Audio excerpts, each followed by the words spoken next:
The Indian forces come, they round up all the kids of the area and then look for pellet wounds. If there is anyone with any wound, they are taken away. They're not taken away to hospitals or for treatment, they are taken away for interrogation.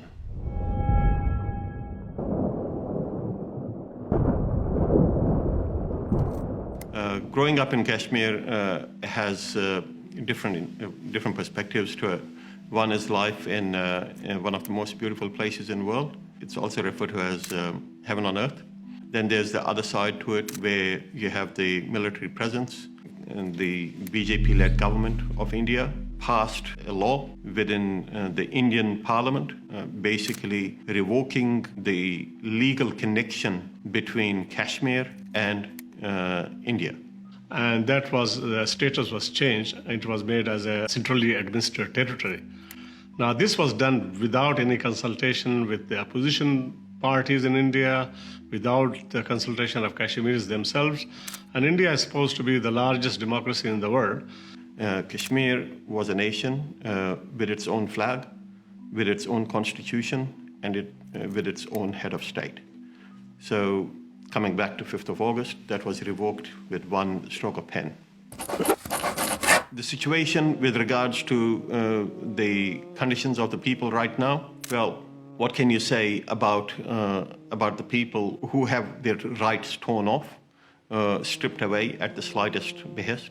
We were expecting that after 5th of August, this big change, Kashmir will explode because people will not take it.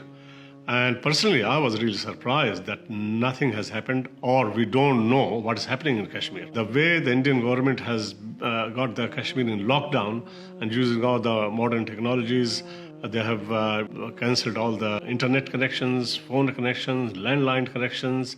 There are barbed wires on the streets. People cannot move. You find the Indian forces all around. There's about a million Indian security forces in Kashmir. So they have really planned it so well, and they have been highly successful in subduing Kashmir. This Kashmir is completely silent. At night, the Indian forces go into houses and they arrest all the kids. They round them up and check them for pellet wounds. Pellets are used by Indian forces to fire at crowds. They're like a marking, and many people have died and many people have lost their eyesight as a result of that. If there is anyone with any wound, they are taken away. They're not taken away to hospitals or for treatment. They are taken away for interrogation. So that's how the Indians have started to identify people who participate in protests. The response from the Muslim world is really poor. Really poor. It just shows that the Ummah is just can't do anything for any part of the Ummah. Unlike the Palestinian issue, which everybody is aware of, I think that generally the Muslims and the people of the world don't know what the situation is in Kashmir. We can spread the awareness. We can talk to your neighbors, talk to your friends, talk to your workplace friends. Unfortunately, there's not a lot of information out there to educate people as to what's happening in Kashmir and what the real story about Kashmir is. So if you're seeing this, if you're watching this video, please pass it on.